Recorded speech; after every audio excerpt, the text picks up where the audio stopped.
Fondo Acción, en sus 25 años, junto al Oro Podcast, presenta 8 nuevos capítulos para el recetario sonoro. Acompáñanos en este viaje de sabores y saberes.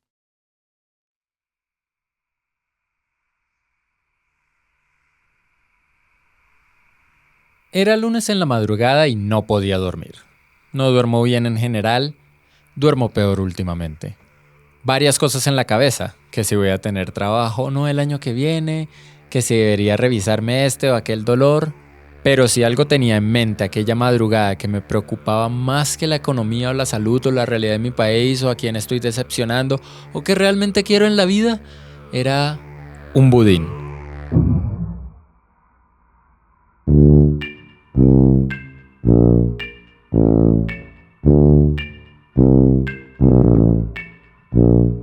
Hay varias definiciones, pero para mí un budín es una torta densa con forma de hogaza de pan. Un pastel, pero más pesado. No es difícil de hacer y la quería ya mismo. Solo tenía que levantarme de mi cama a las 4 de la mañana, ir a la cocina, saludar a Bowie y sacar mis ingredientes. Entonces empecemos con 200 gramos de harina de trigo, 180 gramos de azúcar, 4 huevos, 140 gramos de mantequilla, 100 gramos de puré de banano, 5 gramos de polvo para hornear, 2 gramos de sal y 2 gramos de esencia de vainilla. Tenía casi todo, incluso un par de bananos y algo de vainilla para darle sabor. Pero me faltaba algo más almendrado, aceitoso y ligeramente como una nuez, algo como...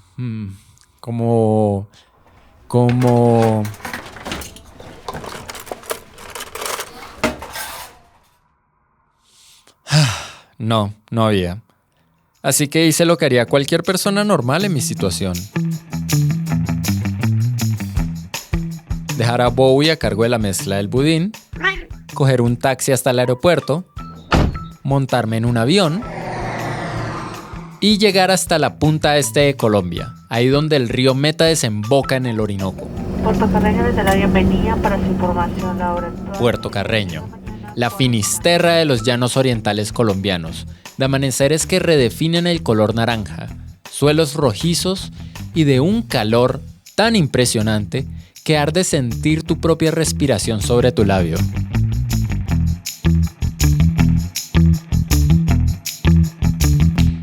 Salí en esta pequeña vuelta por esto. Bueno, no suena tan bien como pensaba, quizá tendría más impacto si fuera un video, pero lo que tengo en las manos son marañones. Esas nueces con forma de frijol alargado, de sabor dulce y ligeramente graso. Puede que los hayan visto en un mix de frutos secos o acompañando alguna ensalada en un restaurante más o menos fancy. El punto es que vine albichada por marañón. Esperarían, por el nombre del podcast y quizá por los episodios de la temporada anterior, que el marañón estuviese en peligro. Y es cierto que es un poco raro en la culinaria colombiana, que es caro y que no es un alimento que se encuentre con facilidad como una papa, un tomate o un plátano. Pero en peligro, pues no es el caso. Anacardium occidentale no se registra así en la famosa lista de especies amenazadas de la Unión Internacional para la Conservación de la Naturaleza, ni en ningún otro lado. O sea, no hay que preocuparse por su supervivencia. Los marañones están bien, gente. Pero entonces, ¿por qué estamos hablando de ellos? Pasa que en medio de riesgos de incendio, un clima cambiante y una desconexión con el resto del país, el marañón se mueve en una delgada línea. En su peor versión, este negocio puede reforzar formas insostenibles y poco equitativas de hacer agricultura.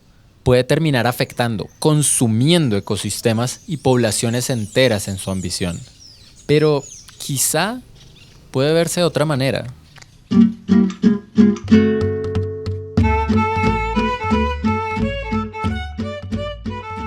Esto es el recetario sonoro de ingredientes en peligro. Yo soy Rodrigo Rodríguez y parece increíble que tengamos una segunda temporada. Pero aquí estamos. En este capítulo de nuestra temporada vamos lejos de casa para hablar del marañón, de su árbol, de su fruto y de lo que estamos haciendo con él en Colombia.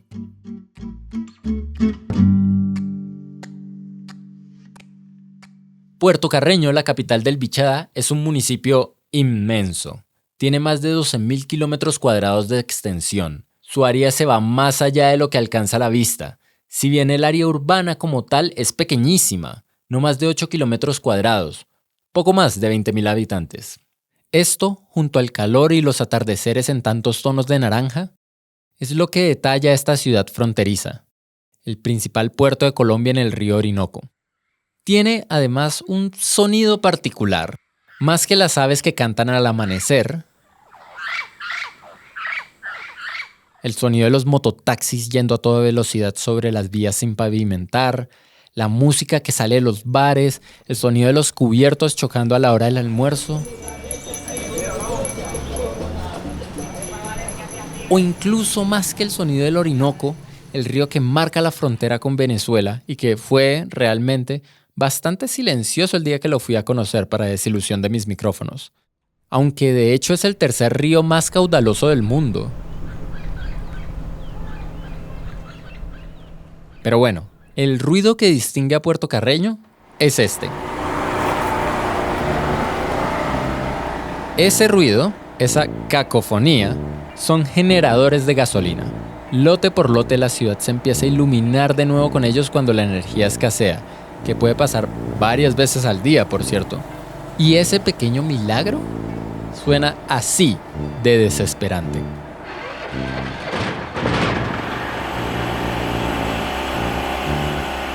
En cuanto a sabores, Puerto Carreño es complicado. Camina uno por las calles esperando descubrir el sabor de esta región del país, pero se tropieza constantemente con puestos de hamburguesas y pizzas y perros calientes. En una zona en la que crece la sandía y el mango, ofrecen en los restaurantes jugos de mora y de lulo y de tantos otros sabores que viajaron cientos de kilómetros, solo para servir los gustos de turistas canzones, como yo supongo. Mi compañero de viaje, el agrónomo y cocinero Diego Moreno, tiene un nombre para esto. Lo llama erosión gastronómica. Es un proceso que, pues como su nombre lo dice, es pérdida de la gastronomía tradicional, pues de un país diverso como Colombia, pero tú vas a cualquier región y encuentras la misma oferta, ¿no? Los huevos revueltos, por ejemplo, en un desayuno. Y eso lleva por un lado también a la erosión de ingredientes, ¿no? Pues ya no se cultiva. Uno de los platos insignia de Puerto Carreño es el bagre amarillo, que moríamos por probar. Pero la única forma en la que lo encontramos servido fue en salsa de camarón, que se siente tan alienígena a los llanos orientales como si el chef le hubiera puesto pesto o salsa teriyaki. Algo de paciencia quizá revele esa sazón del bichada que se reserva para la intimidad de las casas, o incluso de esa mezcla de culturas y recetas venezolanas que se da ahí, en la frontera. Y de tanto en tanto, quizá en un colegio o en la esquina de una calle, encuentras un árbol de marañón. ¿Han visto estos árboles? Los que se usan para agricultura tienden a no ser tan altos, pero eso no les quita lo vastos. Tienen unas ramas expansivas. Y de esas ramas sale lo que se llama la manzana de Marañón, o su pseudofruto. Una estructura carnosa que se parece a una fruta, pero que en realidad solo sostiene al fruto real. Este fruto falso es como... Imaginen que un pimentón y un chontaduro tuvieron un hijo. Tiene esa forma como de cono con la punta chata, con los matices del rojo y naranja del atardecer llanero. Cuelga de su punta más angosta, con lo que parece un frijol de color terroso y con forma de hígado en su parte más baja. Ese frijolito duro es la almendra del Marañón. Ese es el verdadero fruto, ahí está la nuez. Y eso es en lo que pensamos cuando hablamos de este fruto seco.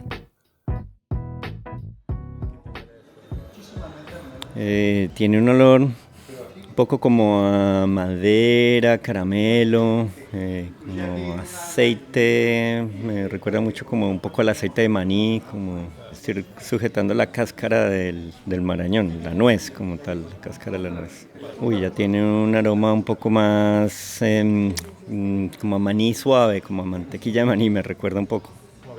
Como grasoso, sí, como una grasita agradable. Bichada tiene dos cultivos principales en este momento, la palma de aceite y el marañón. y se ha expandido por el país hasta llegar a la costa Caribe y, claro, hasta la Orinoquia colombiana. Es un árbol que se adapta fácilmente, debido a que puede sobrevivir en los suelos pobres en nutrientes y ácidos de esta región. Hablando con agricultores, tanto los llamados colonos como los indígenas originarios de la zona, me decían que era común para ellos comer en su infancia la manzana. Ojo, que si no está bien madura, es bastante astringente, reseca la boca. Pero cuando está en su punto, es una delicia, con notas como a caramelo. De chicos, algunas personas de acá recogían el fruto y lo tiraban al fuego para romperlo, y así sacaban la nuez negra y tostada de su cáscara. Era un pasatiempo delicioso, pero ¿un negocio? Nah. Nadie esperaba que en esta tierra donde es tan difícil cultivar, de sol inclemente, esta nuez tan apetecida en el mundo pero tan poco considerada en Colombia, fuera la próxima fiebre del oro. Hasta que... Ese es el sonido de un hombre demostrando cómo abre una semilla en la planta de procesamiento que montó al lado de su casa. Se llama Gustavo Murillo.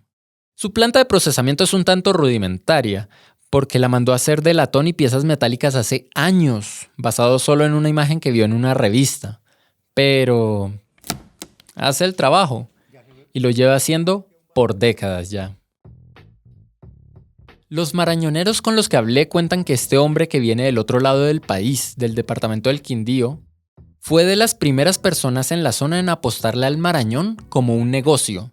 Empezó a enamorarse del fruto cuando entró a trabajar como técnico en la Estación de Investigación Agronómica de Corpoica, allá en 1988, justo cuando empezó el desarrollo de variedades de marañón. La semilla en Colombia era una semilla pequeña, no era competitiva en el mercado internacional. En Brasil había una nuez grande que sí era más competitiva. Entonces, se trajo esa nuez grande y se sembró nuez pequeña, pero para utilizar la nuez criolla nuestra como patrón, por su adaptación al suelo, las condiciones de saturación de aluminio, de sequedad, de todo, y ahí se le aportaba la copa de los mejores brasileros. Corpoica, que hoy se conoce como Agrosavia, estaba incursionando en el desarrollo de variedades de marañón que pudiesen ser un cultivo prometedor, competitivo para los agricultores del Bichada. Tenían una estación de investigación en los llanos llamada Carimagua. Allí cruzaron plantas colombianas con otras traídas de Brasil para crear nuevas variedades. Y Gustavo estaba encantado trabajando en eso. Empacaba marañones en bolsitas y los hacía llegar a Villavicencio para venderlos. Era novedoso en ese entonces. Tan bien le iba que incluso conquistó a quien sería su esposa llevándole marañones a la oficina. Pero antes de que la investigación concluyese, las 17.000 hectáreas de Carimagua se volvieron objetivo en medio del conflicto armado de los 90. El Frente 39 de las FARC robó equipos, atacó hatos, quemó vehículos. Por seguridad, la estación tuvo que cerrar. La investigación en tantos cultivos, desde cítricos hasta tubérculos, se detuvo indefinidamente. Según el mismo Gustavo, cuando Corpoica estaba reasignando a todos los investigadores en el año 2000 a otros centros de investigación, él quiso tomar una ruta diferente. Hubieron traslados, o sea, los funcionarios no los dejaron fuera, los que querían trasladar a cualquier parte del país donde hayan centros de investigación. Yo dije, renuncio, ya conocía Puerto Carreño, renuncio y me voy para Puerto Carreño y me dejen llevar unas variedades.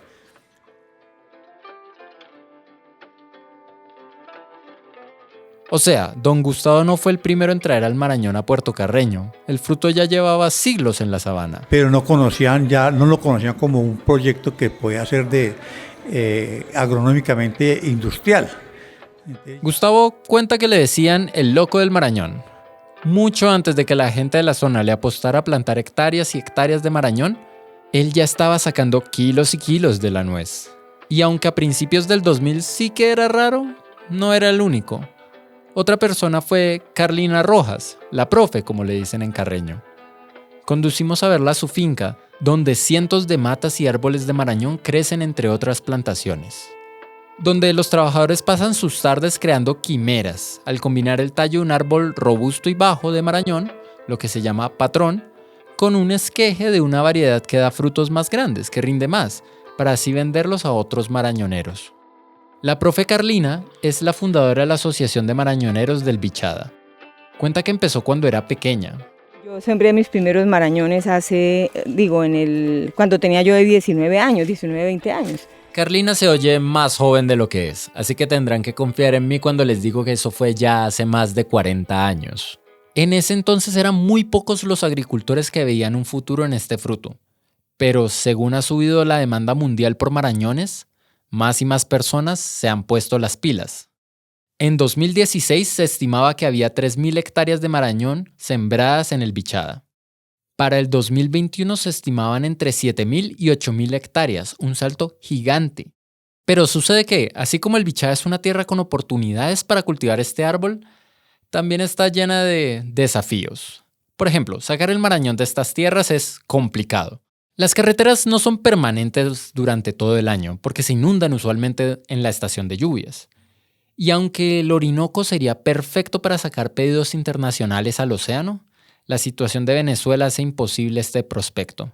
El resultado es que es difícil comercializarlo, incluso dentro de Colombia. Para algunos, el relevo generacional también es un problema. ¿Quién tomará estas tierras cuando se siente que tan pocos jóvenes están interesados en un futuro en el campo? ¿Y recuerdan todo el ruido de los generadores eléctricos?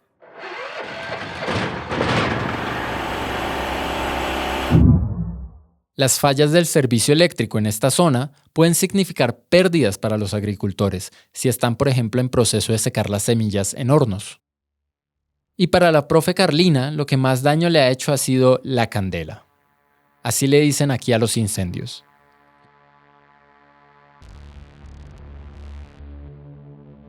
Le sucedió en 2024. Recibió una llamada del encargado de su finca, que se llamaba El Amanecer. No, era terrible, o sea, eso había llamaradas de 6 y 7 metros, eso no lo paraba nadie y la brisa era para acá y luego para acá, ¿eso quién para eso? El muchacho antes es peligroso inclusive, porque el encargado y la otra persona que estaba allá se fueron con las bombas de espalda a parar y entonces pues controlemos por aquí, ellos saben cómo manejar una candela de esas. Y no, eso cuando estaban llegando a terminar el lote, el lado que ellos decían para poder pararla ahí, no, se les devolvían esas llamaradas y les volvían a prender, eso no, eso es muy complicado así. Hubo un momento dado que esa brisa enarboló esa candela y la pasó, pero volando así para este lado. Toda la cosecha quedó en el suelo quemada, todo vuelto nada. Ya se perdieron completamente 65 hectáreas, las plantas pequeñas, las plantas que tenían como 8 meses de sembrada y plantas que ya estaban llegando a los 3 años se fueron todas, no retoñó nada. Aunque no hubo una confirmación oficial al respecto, ella insiste en que el incendio es culpa de un vecino que prendió fuego en su predio. Lo dice con dolor, meses después de haberlo perdido todo.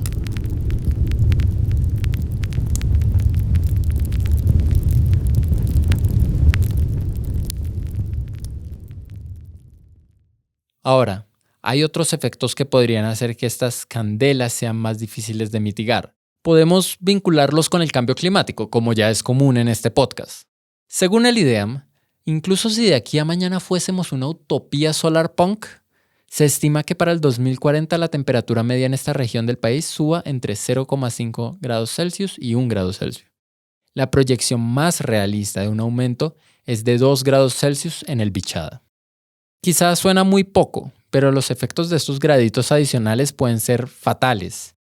La dificultad para mitigar incendios es uno de ellos. Y ahora, hablando específicamente del marañón, por resistente que sea esta planta, este aumento supone que podrían sufrir mayor estrés hídrico, que la cosecha podría verse aún más afectada por plagas y enfermedades. E incluso, según estudios, un aumento en la temperatura podría ser dañino para las abejas, esos amados bichitos que algunos marañoneros han traído a la zona para ayudar con la polinización. Como es costumbre con muchos cultivos, queda a los caprichos de un clima que se vuelve cada vez más hostil e impredecible, incluso para una planta tan resistente como esta.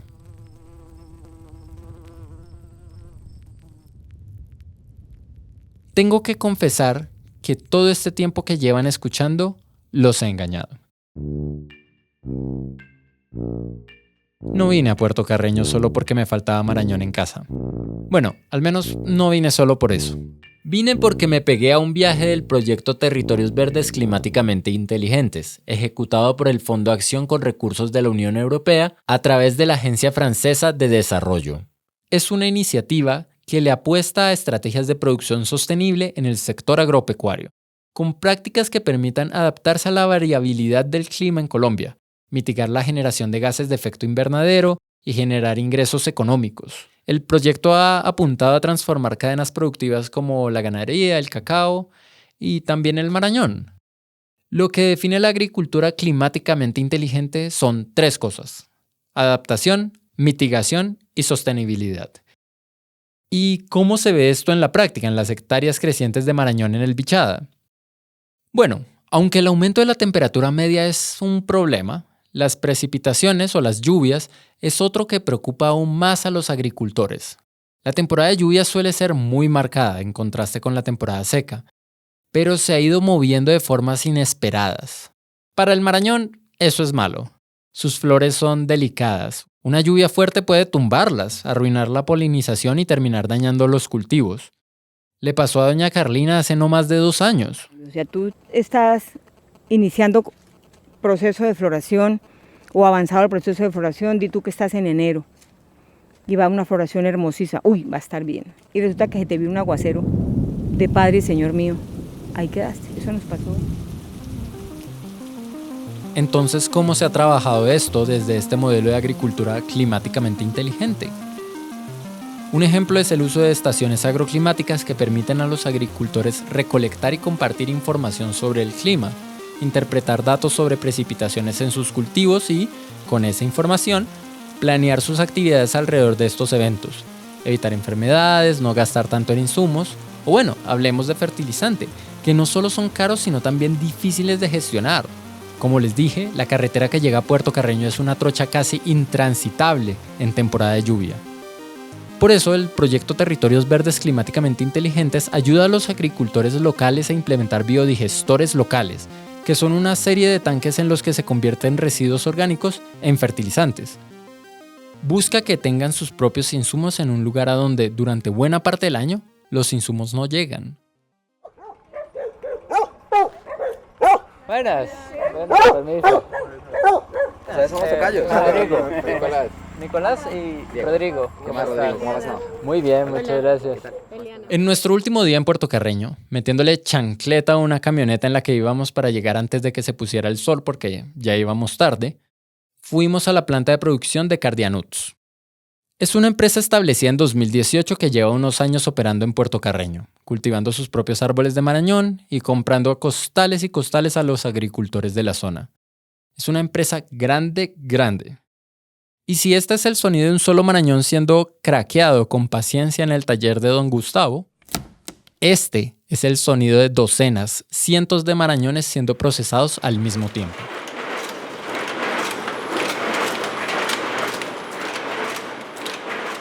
Cientos de nueces que son extraídas y clasificadas en máquinas de 2 metros de alto, que se mueven en bandas transportadoras y pasan por hornos tan grandes como para cocinar una vaca entera.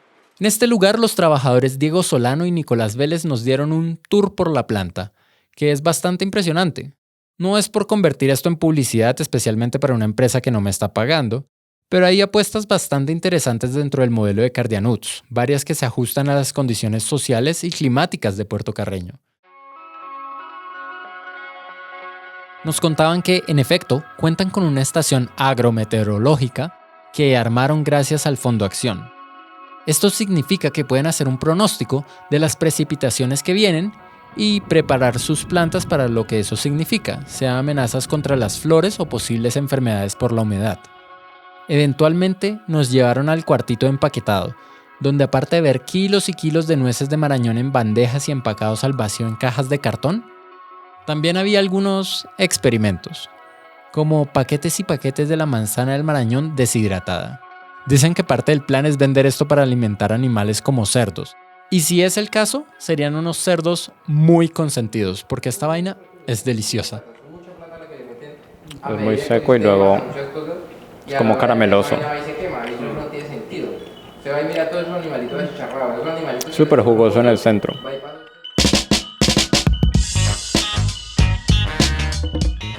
Y este derivado es solo una parte del universo de oportunidades y sabores que hay alrededor del Marañón.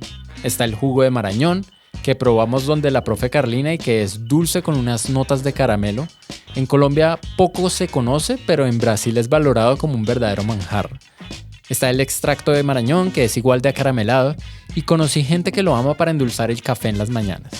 Donde don Gustavo comimos unas paletas de Marañón deliciosas, con pedacitos de nuez y de fruta o pseudofruto para mantenernos técnicos. Y alguien dijo vino de Marañón, también se les tiene. Incluso hay aceite y carbón que sale de la cáscara, para usarse en las fincas o para usos industriales. Casi que suena un buen negocio meterse a esto del Marañón. Casi que te hace olvidar que es una carrera cuesta arriba.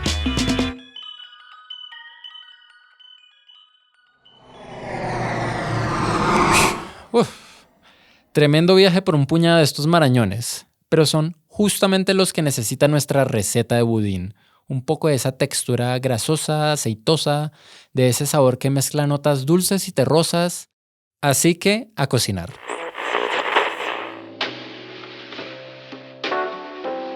A la lista de ingredientes que ya teníamos vamos a añadir varios de nuestros nuevos ingredientes secretos, marañones. Entonces, tengan a la mano 120 gramos de marañón cortado en pedacitos, 20 gramos de extracto de marañón y 60 gramos de crema de marañón, que es parecido a la mantequilla de maní. Me hubieran salido más baratos los marañones en el supermercado cuando son importados. Es sorprendente, de hecho, que sea más asequible traerlos por un barco desde medio mundo cuando están creciendo aquí al lado en comparación. Pero bueno, empezamos por derretir la mantequilla sin dejar que hierva y mezclarla con la crema de marañón.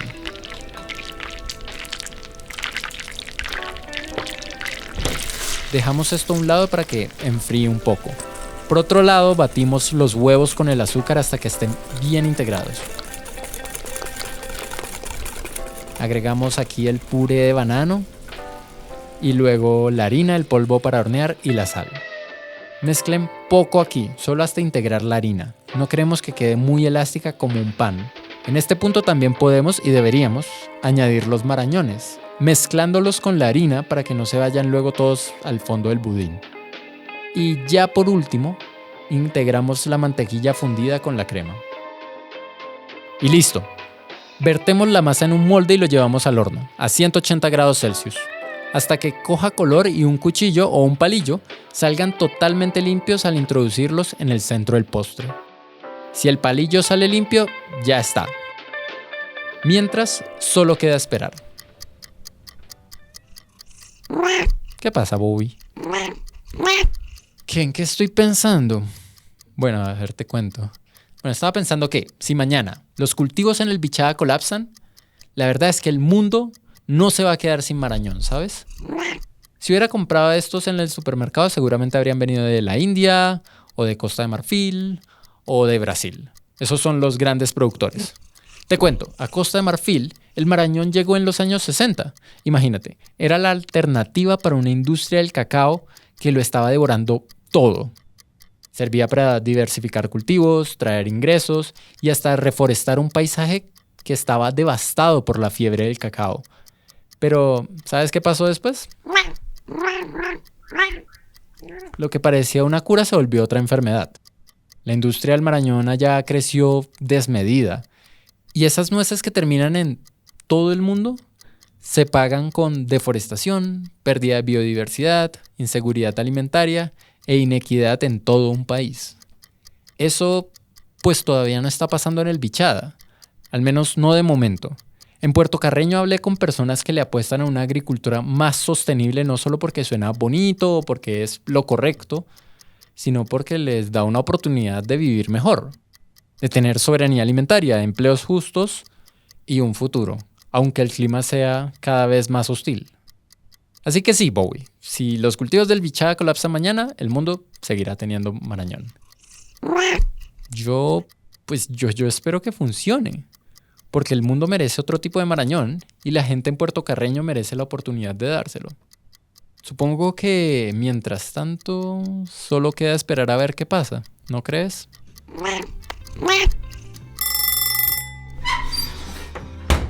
Y aquí está, un budín de marañón y banano con pocos ingredientes, pero delicioso. Vamos a cortar una tajada y probar. Está buenísimo. Está bastante bueno. Esto y un café en la tarde es todo lo que está bien en la vida. El marañón le da esas notas dulces, balanceadas y que, pues para mí, puede ser el verdadero sabor del bichada.